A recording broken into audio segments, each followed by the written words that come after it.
La dernière partie de l'enfance de Jésus.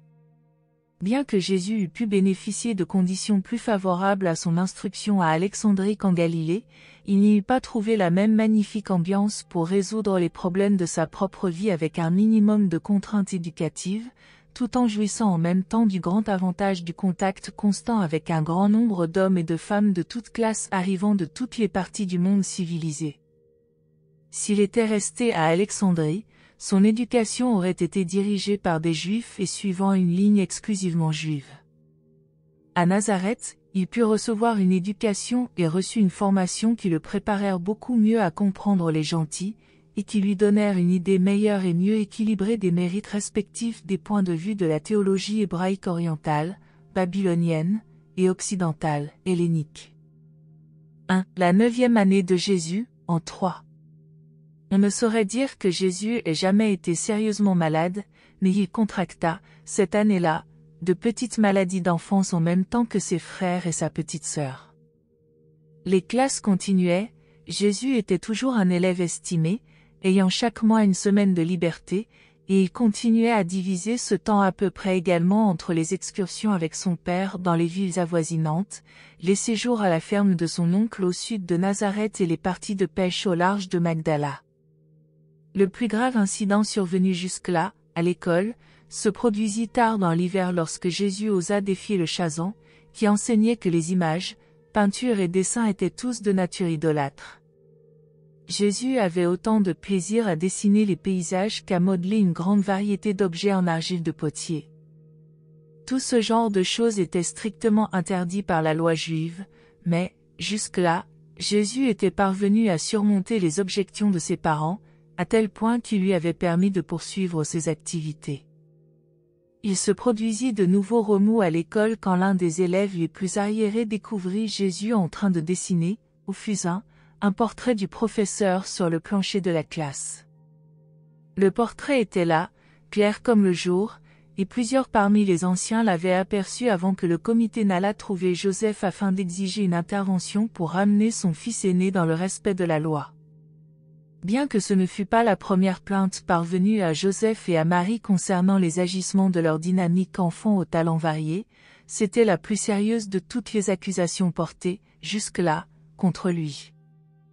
Assis sur une grosse pierre, juste à l'extérieur de la porte de derrière, Jésus écouta pendant un moment la condamnation de ses efforts artistiques. Il s'irrita de voir blâmer son père pour ses prétendus méfaits. Il s'avança donc intrépidement jusqu'à ses accusateurs. Les anciens furent plongés dans l'embarras. Quelques-uns furent enclins à prendre l'affaire avec humour, tandis qu'un ou deux autres semblaient penser que le garçon était sacrilège, voire blasphémateur. Joseph était désemparé et Marie indignée, mais Jésus insista pour être entendu. Il eut le droit de parler, il défendit courageusement son point de vue. Avec une maîtrise de soi consommée, il annonça qu'il se conformerait à la décision de son père, en cela comme dans tous les autres cas prêtant à discussion. Sur quoi le comité des anciens partit en silence. Marie fit pression sur Joseph pour permettre à Jésus de modeler de l'argile à la maison, pourvu qu'il promette de ne poursuivre, à l'école, aucune de ses activités contestables, mais Joseph était porté à poser en règle que l'interprétation rabbinique du deuxième commandement devait prévaloir. En conséquence, Jésus ne dessina ni ne modela plus jamais une forme quelconque tant qu'il vécut chez son père. Pourtant, il ne fut pas convaincu d'avoir mal agi, mais l'abandon de son passe-temps favori fut l'une des grandes épreuves de sa jeunesse. À la fin de juin, Jésus en compagnie de son père grimpa, pour la première fois, au sommet du mont Tabor. Le temps était clair et la vue superbe.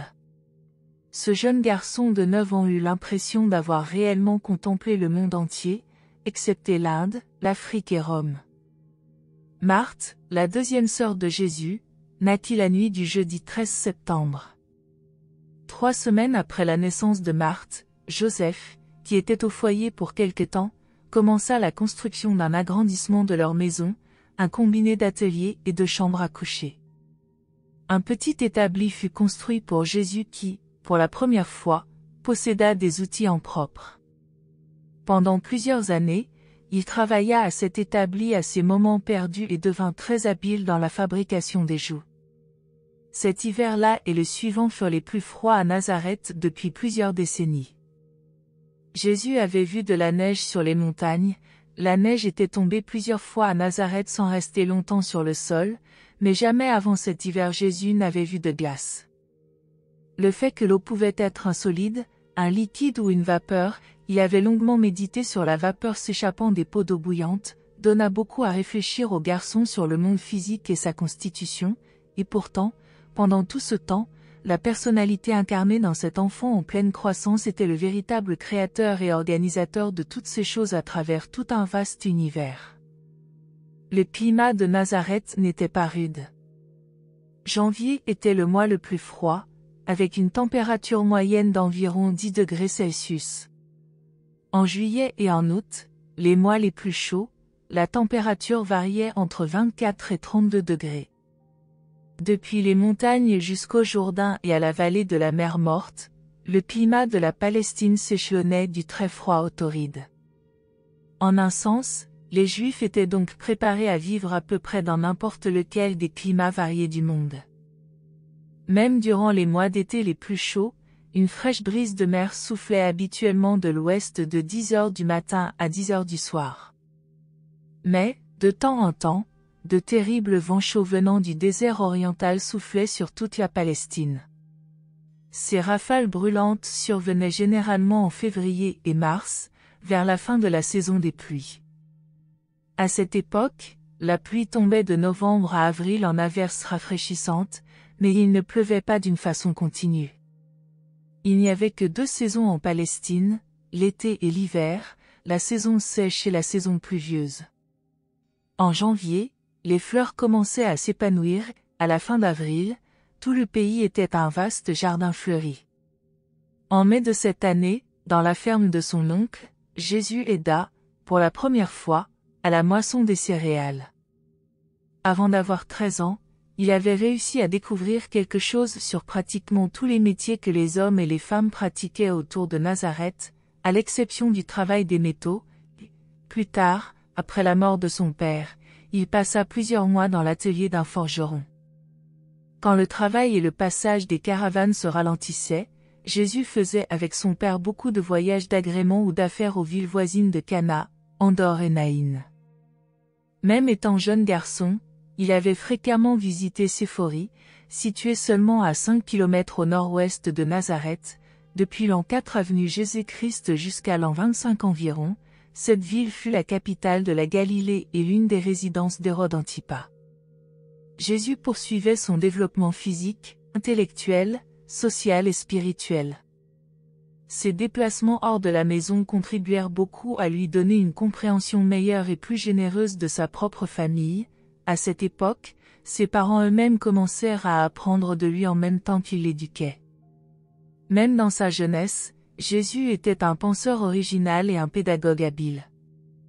Il était en conflit constant avec la prétendue loi orale, mais cherchait toujours à s'adapter aux pratiques de sa famille. Il s'entendait assez bien avec les enfants de son âge, mais était souvent découragé par leur lenteur de pensée.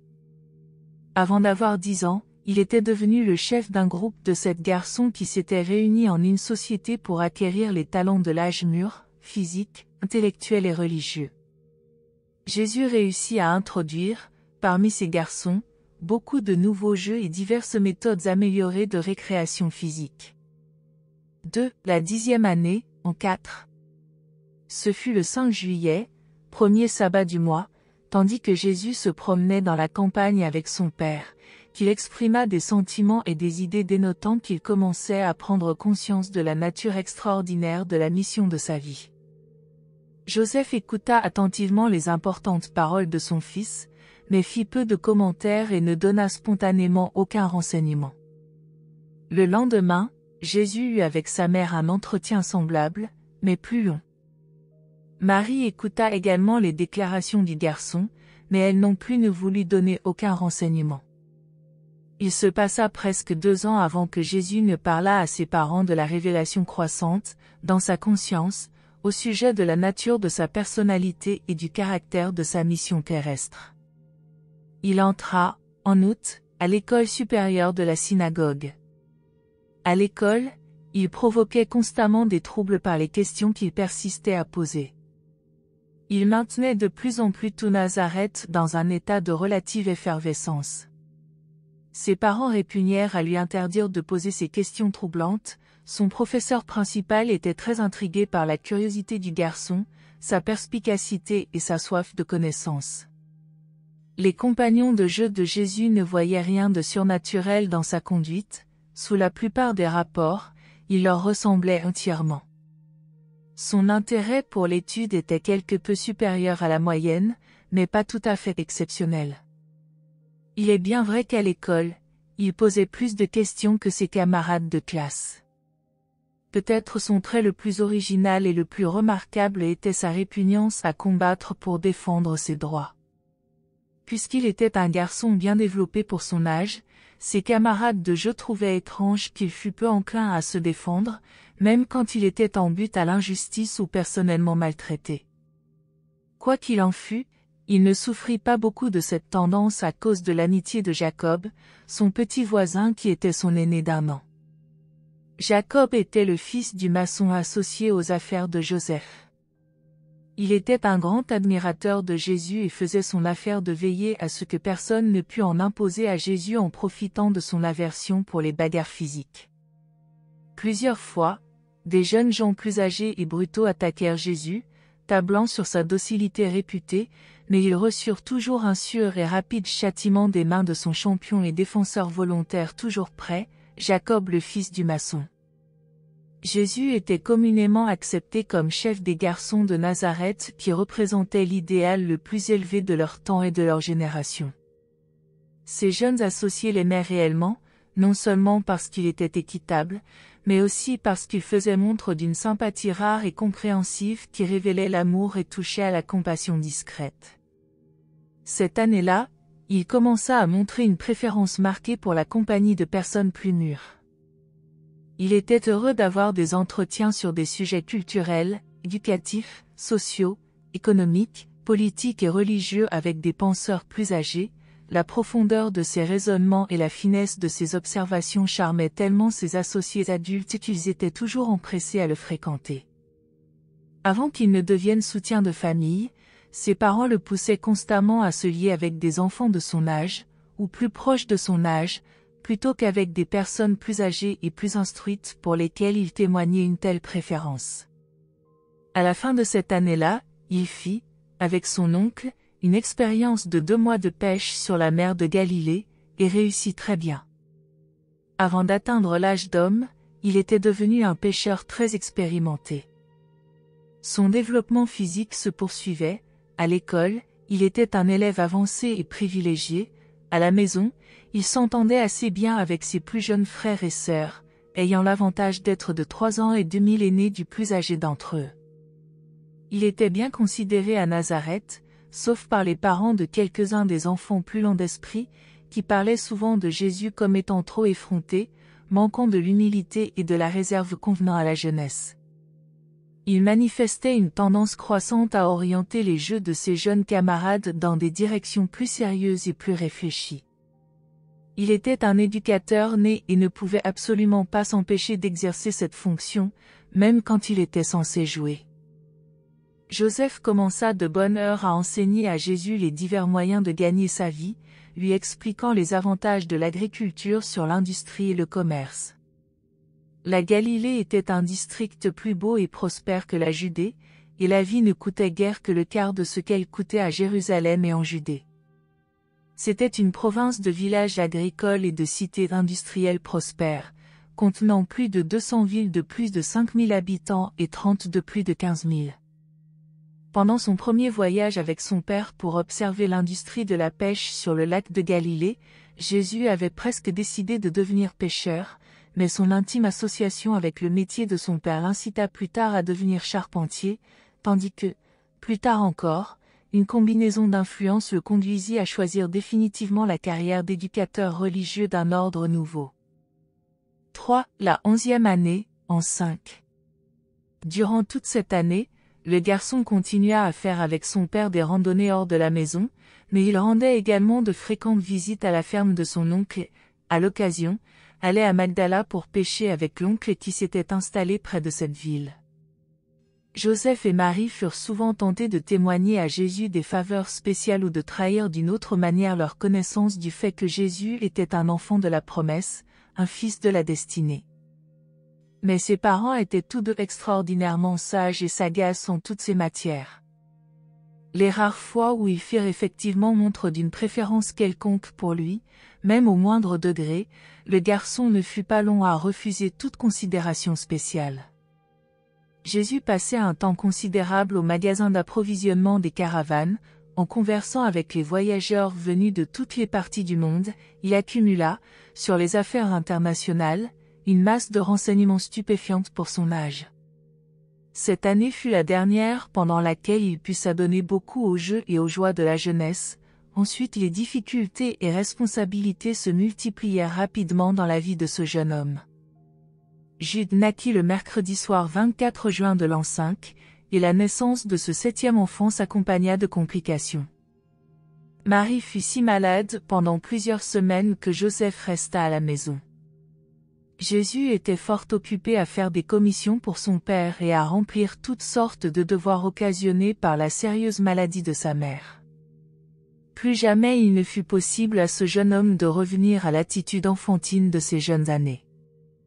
À partir de la maladie de sa mère, juste avant ses 11 ans, il fut contraint d'assumer les responsabilités de fils aîné, et de le faire 1 an ou 2 avant le moment où cette charge aurait normalement dû retomber sur ses épaules. Le Chazan passait une soirée par semaine avec Jésus pour l'aider à approfondir l'étude des Écritures hébraïques. Il s'intéressait beaucoup aux progrès de son élève prometteur, et c'est pourquoi il était disposé à l'aider de bien des manières. Ce pédagogue juif exerça une grande influence sur ce mental en développement, mais ne réussit jamais à comprendre pourquoi Jésus était si indifférent à toutes ses suggestions concernant la perspective d'aller à Jérusalem pour continuer son éducation sous l'égide des docteurs rabbins. Vers le milieu de mai, le garçon accompagna son père en voyage d'affaires à Cytopolis, la principale ville grecque de la Décapole, l'ancienne cité hébraïque de Beth-Shean. Sur la route, Joseph lui parla longuement de l'ancienne histoire du roi Saül, des Philistins et des événements postérieurs de la turbulente histoire d'Israël. Jésus fut prodigieusement impressionné par l'aspect propre et la belle ordonnance de cette ville dite païenne. Il s'émerveilla du théâtre en plein air et admira le magnifique temple de marbre consacré au culte des dieux païens. Joseph fut très troublé par l'enthousiasme du garçon et chercha à contrecarrer ses impressions favorables en vantant la beauté et la grandeur du temple juif de Jérusalem. Jésus avait souvent contemplé avec curiosité cette magnifique cité grecque depuis la colline de Nazareth et s'était maintes fois enquis sur ses vastes travaux publics et ses édifices décorés, mais son père avait toujours cherché à éluder ces questions.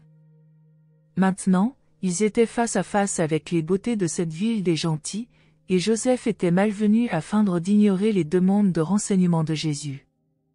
Il advint que, juste à ce moment, les compétitions annuelles de jeux et les démonstrations publiques de prouesses physiques entre les villes grecques de la Décapole avaient lieu à l'amphithéâtre de Cytopolis. Jésus insista pour que son père l'emmenât voir les jeux et fut si pressant que Joseph n'osa pas le lui refuser. Le garçon fut très excité par les jeux et entra de tout cœur dans l'esprit de ces démonstrations de développement physique et d'adresse athlétique. Joseph fut inexprimablement choqué en constatant l'enthousiasme de son fils à la vue de ces exhibitions de vanité païenne. Quand les jeux furent terminés, Joseph eut la plus grande surprise de sa vie en entendant Jésus exprimer son approbation pour ces jeux et suggérer qu'il serait bon pour les jeunes gens de Nazareth de pouvoir bénéficier ainsi de saines activités physiques au grand air.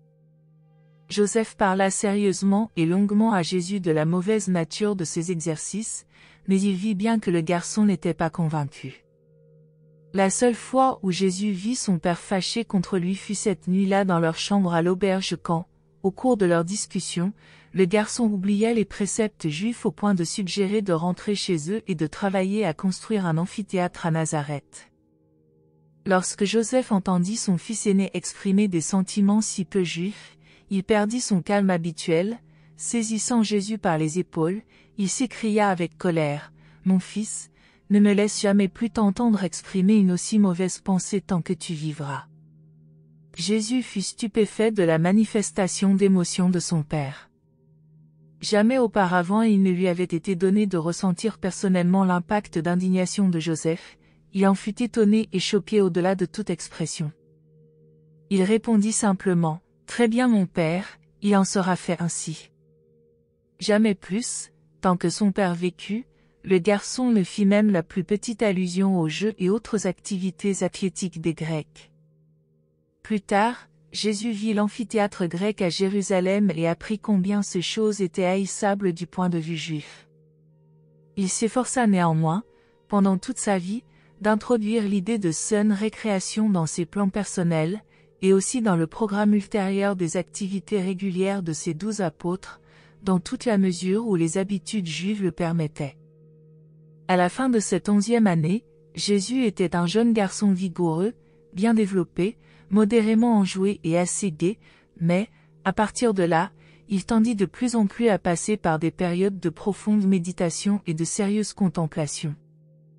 Il était beaucoup porté à réfléchir pour savoir comment il devait remplir ses obligations familiales et en même temps obéir à l'appel de sa mission envers le monde. Il avait déjà compris que son ministère ne devait pas se limiter à l'amélioration du peuple juif. 4. La 12e année, en 6. Ce fut une année mouvementée dans la vie de Jésus. Il continuait à faire des progrès à l'école et ne se fatiguait jamais d'étudier la nature, tout en s'adonnant de plus en plus à l'étude des méthodes par lesquelles les hommes gagnent leur vie.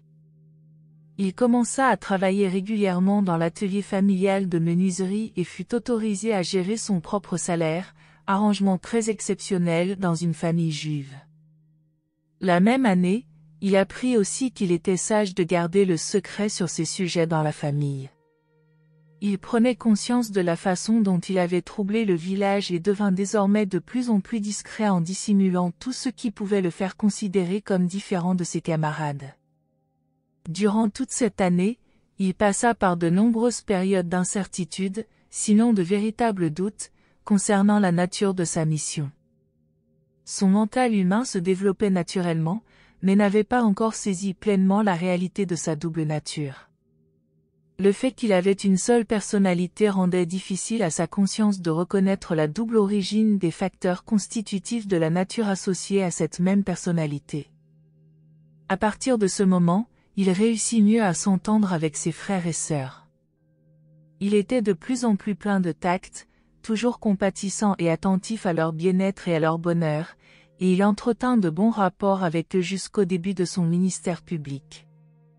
Pour être plus explicite, il s'entendit le mieux du monde avec Jacques et Myriam et les 2 plus jeunes enfants, pas encore nés en ce temps-ci, Amos et Ruth, et toujours assez bien avec Marthe. Les difficultés qu'il rencontra à la maison provinrent de points de friction avec Joseph et Jude, particulièrement avec ce dernier. Ce fut une expérience éprouvante pour Joseph et Marie que d'élever un enfant présentant cette combinaison sans précédent de divinité et d'humanité. Il faut leur reconnaître de grands mérites pour s'être acquittés avec tant de fidélité et de succès de leurs responsabilités parentales. De plus en plus, les parents de Jésus comprenaient qu'il y avait, dans leur fils aîné, quelque chose de suprahumain, mais ils ne songèrent jamais, même l'ombre d'un instant, que ce fils de la promesse était en vérité le créateur effectif de l'univers local de choses et d'êtres. Joseph et Marie vécurent et moururent sans avoir jamais appris que leur fils était réellement le créateur de l'univers incarné dans la chair mortelle. Cette année-là, Jésus continua à donner des leçons, à la maison, à ses frères et sœurs et s'intéressa plus que jamais à la musique.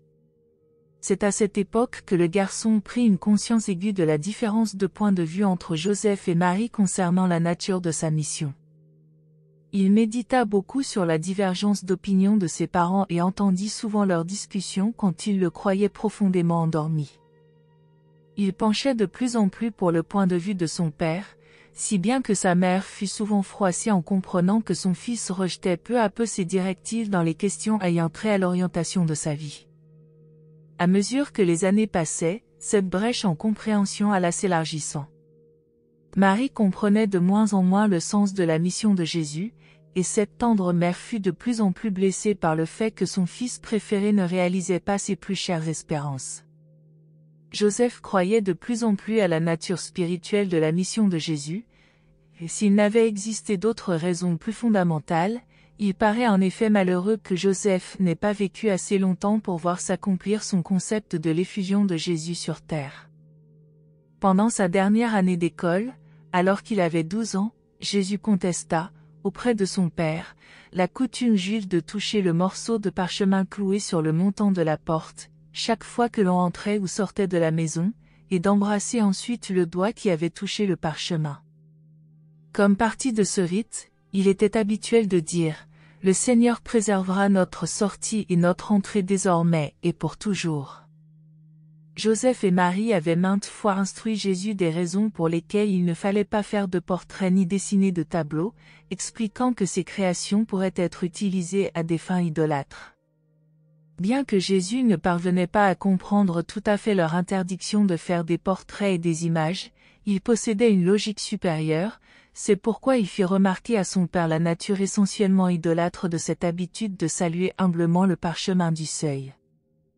Après que Jésus lui eut fait cette remarque, Joseph retira le parchemin. Avec le temps, Jésus contribua grandement à modifier leurs pratiques religieuses telles que prières familiales et autres coutumes.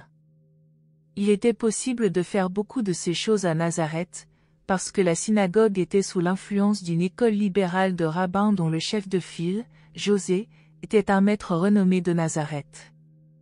Durant cette année et les deux suivantes, Jésus souffrit d'une grande détresse mentale résultant de ses constants efforts pour adapter ses vues personnelles sur les pratiques religieuses et les conventions sociales aux croyances enracinées de ses parents. Il était tourmenté par le conflit entre le besoin d'être fidèle à ses propres convictions et l'exhortation de sa conscience à remplir son devoir de soumission à ses parents.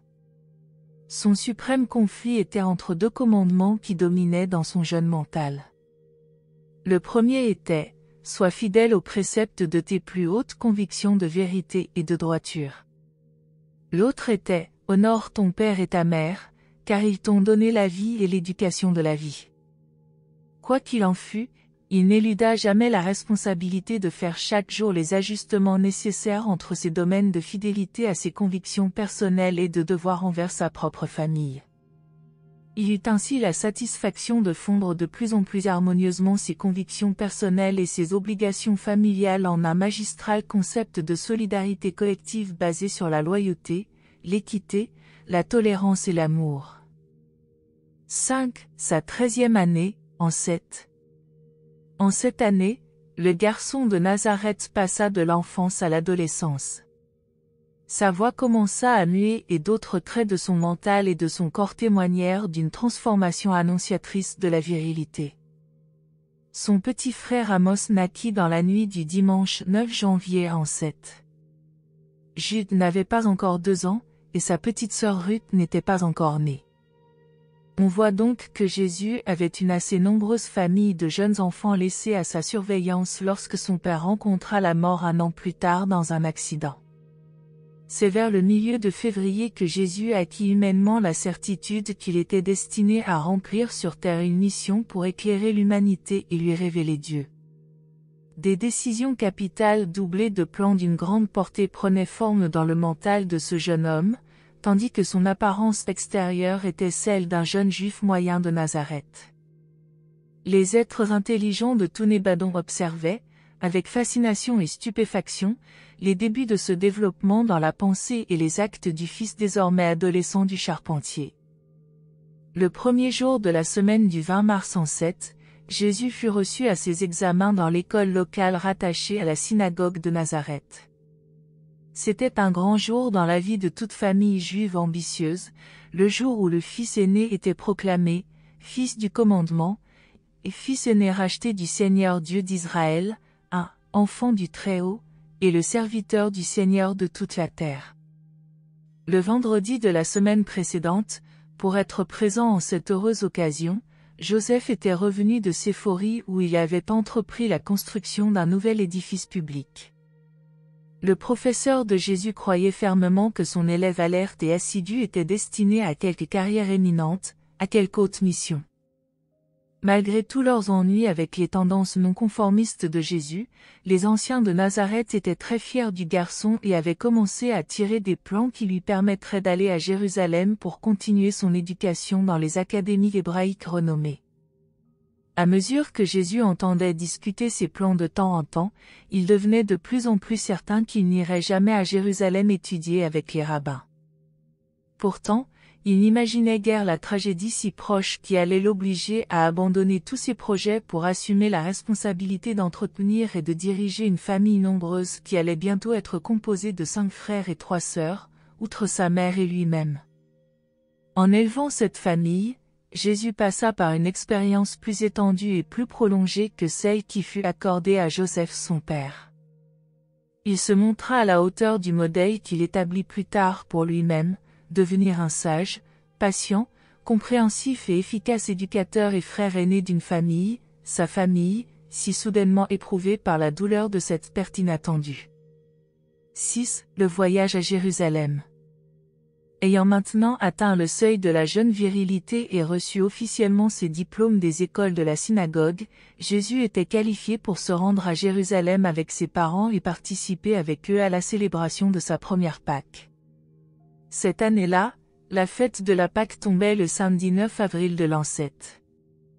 Un groupe considérable, 103 personnes, se prépara à quitter Nazareth pour Jérusalem, de bonne heure le lundi matin 4 avril. Il voyagea vers le sud en direction de la Samarie, mais, après Jisréel, il bifurqua à l'est, contournant le mont Gilboa par la vallée du Jourdain afin d'éviter de passer par la Samarie. Joseph et sa famille auraient aimé traverser la Samarie par la route du puits de Jacob et de Béthel, mais, puisque les Juifs n'aimaient pas fréquenter les Samaritains, ils décidèrent d'accompagner leurs voisins par la vallée du Jourdain. Le très redouté Archelaü avait été déposé et il n'y avait guère de danger à emmener Jésus à Jérusalem. 12 ans avaient passé depuis que le premier Hérode avait cherché à tuer le bébé de Bethléem, et personne ne songerait plus maintenant à associer cette affaire à l'obscur garçon de Nazareth.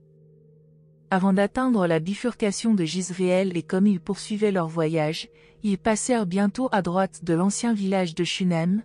Jésus entendit de nouveau parler de la plus belle jeune fille d'Israël qui vécut là jadis, et aussi des œuvres merveilleuses accomplies en ce lieu par Élisée. En passant près de Jisréel, les parents de Jésus lui racontèrent les faits et gestes d'Achab et de Jézabel, et les exploits de Jéhu. En contournant le mont Gilboa, ils parlèrent beaucoup de Saul qui se suicida sur les flancs de cette montagne, du roi David et des souvenirs se rapportant à ce lieu historique. En contournant le pied du mont Gilboa, les pèlerins pouvaient voir, sur la droite, la ville grecque de Cytopolis. Ils admirèrent de loin ces édifices de marbre, mais n'approchèrent pas de cette ville des gentils de crainte de se souiller et de ne pouvoir ensuite prendre part aux cérémonies solennelles et sacrées de la Pâque à Jérusalem. Marie ne comprenait pas pourquoi ni Joseph ni Jésus ne voulaient parler de Cytopolis. Elle n'était pas au courant de leur controverse de l'année précédente, car ils ne lui avaient jamais raconté l'incident. Maintenant la route descendait rapidement dans la vallée tropicale du Jourdain et bientôt, à son étonnement admiratif, Jésus vit le sinueux et tortueux Jourdain avec ses eaux étincelantes et ondulantes coulant vers la mer Morte. Ils ôtèrent leurs manteaux pour voyager vers le sud dans cette vallée tropicale, ils admirèrent les somptueux champs de céréales et les beaux lauriers roses en fleurs, tandis qu'au nord le massif du mont Hermon avec sa calotte de neige se profilait loin vers le nord, dominant majestueusement cette vallée historique. Un peu plus de 3 heures après avoir passé Cytopolis, ils arrivèrent à une source murmurante et campèrent là pour la nuit sous le ciel étoilé. Le deuxième jour de leur voyage, ils passèrent près de l'endroit où le Jabbok venant de l'est se jette dans le Jourdain. Laissant leur regard remonter cette vallée à l'est, ils se rappelèrent l'époque de Gédéon quand les Madianites se répandirent dans cette région pour envahir le pays. Vers la fin du deuxième jour du voyage, ils campèrent au pied de la plus haute montagne dominant la vallée du Jourdain, le mont Sartaba, dont le sommet était occupé par la forteresse alexandrine où Hérode avait emprisonné une de ses femmes et enterré ses 2 fils étranglés. Le 3e jour, ils passèrent près de 2 villages récemment bâtis par Hérode, ils remarquèrent leur belle architecture et leurs superbes palmeraies. À la nuit tombante, ils atteignirent Jéricho où ils restèrent jusqu'au lendemain.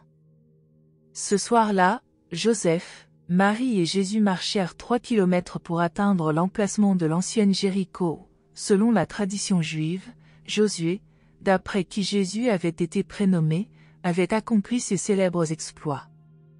Pendant le 4e et dernier jour du voyage, la route ne fut qu'une procession ininterrompue de pèlerins. Ils commencèrent alors à escalader la colline conduisant à Jérusalem. En approchant du sommet, ils purent voir les montagnes de l'autre côté du Jourdain, et vers le sud les eaux paresseuses de la mer Morte. Environ à mi-distance de Jérusalem, Jésus vit, pour la première fois, le mont des Oliviers, la région qui devait jouer un si grand rôle dans sa vie future. Joseph lui fit remarquer que la ville sainte était située juste derrière cette crête, et le cœur du garçon battit vite dans la joyeuse attente de voir bientôt la ville et la maison de son Père céleste. Sur les pentes orientales d'Olivet, ils s'arrêtèrent pour se reposer en bordure d'un petit village appelé Béthanie. Les villageois hospitaliers se portèrent au-devant des pèlerins pour offrir leurs services, et il advint que Joseph et sa famille s'étaient arrêtés près de la maison d'un certain Simon qui avait 3 enfants à peu près du même âge que Jésus, Marie, Marthe et Lazare. Ceux-ci invitèrent la famille de Nazareth à se reposer chez eux, et une amitié pour toute la vie naquit entre les 2 familles. Plus tard, au cours de sa vie mouvementée, Jésus s'arrêta bien souvent chez eux. Les pèlerins de Nazareth se remirent rapidement en route et arrivèrent bientôt près d'Olivet. Jésus vit, pour la première fois, dans sa mémoire, la ville sainte, les palais prétentieux et le temple inspirant de son Père. Jamais plus dans sa vie, Jésus n'éprouva une émotion purement humaine comparable à celle qui le captiva si complètement en cet après-midi d'avril alors qu'il se tenait là sur le mont des Oliviers, pour la première fois et buvait Jérusalem du regard. Quelques années plus tard, il se tint au même endroit et pleura sur la ville qui allait encore une fois rejeter un prophète, le dernier et le plus grand de ses éducateurs célestes. Ils se hâtèrent vers Jérusalem. On était maintenant au jeudi après-midi. En atteignant la ville, ils passèrent devant le temple, et jamais Jésus n'avait vu une telle foule d'êtres humains. Il médita profondément sur la raison pour laquelle ces Juifs s'étaient rassemblés là, venant des plus lointaines parties du monde connu. Ils atteignirent bientôt l'emplacement préparé pour leur logement durant la semaine pascale, la grande maison d'un riche parent de Marie, qui avait eu connaissance, par Zacharie, des événements antérieurs concernant Jean et Jésus. Le lendemain, jour de la préparation, ils se disposèrent à célébrer convenablement le sabbat de la Pâque. Tandis que tout Jérusalem s'affairait à préparer la Pâque, Joseph trouva le temps d'emmener son fils visiter l'académie où il avait été convenu qu'il continuerait son éducation 2 ans plus tard, dès qu'il aurait atteint l'âge requis de 15 ans. Joseph était vraiment perplexe en observant le peu d'intérêt que Jésus témoignait à ses plans si soigneusement élaborés. Jésus fut profondément impressionné par le temple et les services et autres activités associées. Pour la première fois depuis l'âge de 4 ans, il était trop préoccupé par ses propres méditations pour poser beaucoup de questions. Il posa cependant à son père plusieurs questions embarrassantes, comme il l'avait fait en d'autres occasions, sur les raisons pour lesquelles le Père Céleste exigeait le massacre de tant d'animaux innocents et sans défense. D'après l'expression du visage du garçon, son père sentait bien que ses réponses et ses tentatives d'explication n'étaient pas satisfaisantes pour la profondeur de pensée et l'acuité de raisonnement de son fils. La veille du sabbat de la Pâque, un torrent d'illumination spirituelle traversa le mental mortel de Jésus et fit déborder son cœur de pitié affectueuse pour ces foules spirituellement aveugles et moralement ignorantes assemblées en vue de commémorer l'ancienne Pâque. Ce fut l'un des jours les plus extraordinaires de l'incarnation du Fils de Dieu. Durant cette nuit, pour la première fois dans sa carrière terrestre, un messager spécial de Salvington commissionné par Emmanuel, lui apparut et dit, « L'heure est venue. Il est temps que tu commences à t'occuper des affaires de ton père. » Et ainsi, avant même que les lourdes responsabilités de la famille de Nazareth ne fussent retombées sur les jeunes épaules de Jésus, le messager céleste arrivait pour rappeler à ce garçon de moins de 13 ans que l'heure avait sonné de commencer à reprendre la responsabilité d'un univers. Ce fut le premier acte d'une longue suite d'événements qui, en fin de compte, culminèrent dans le parachèvement de l'effusion du Fils sur Urantia, à la suite de quoi, le gouvernement d'un univers fut replacé sur ses épaules à la fois humaines et divines. À mesure que le temps passait, le mystère de l'incarnation devenait de plus en plus insondable pour chacun de nous. Nous pouvions difficilement comprendre que ce garçon de Nazareth était le créateur de tout Nébadon. Nous ne comprenons pas davantage maintenant comment l'esprit de ce Fils créateur et l'esprit de son Père du paradis sont associés aux âmes de l'humanité. Avec le recul du temps, nous pouvions voir son mental humain discerner de mieux en mieux que la responsabilité d'un univers reposait en esprit sur ses épaules, en même temps qu'il vivait sa vie incarnée. Ainsi prend fin la carrière du garçon de Nazareth et commence celle de l'adolescent.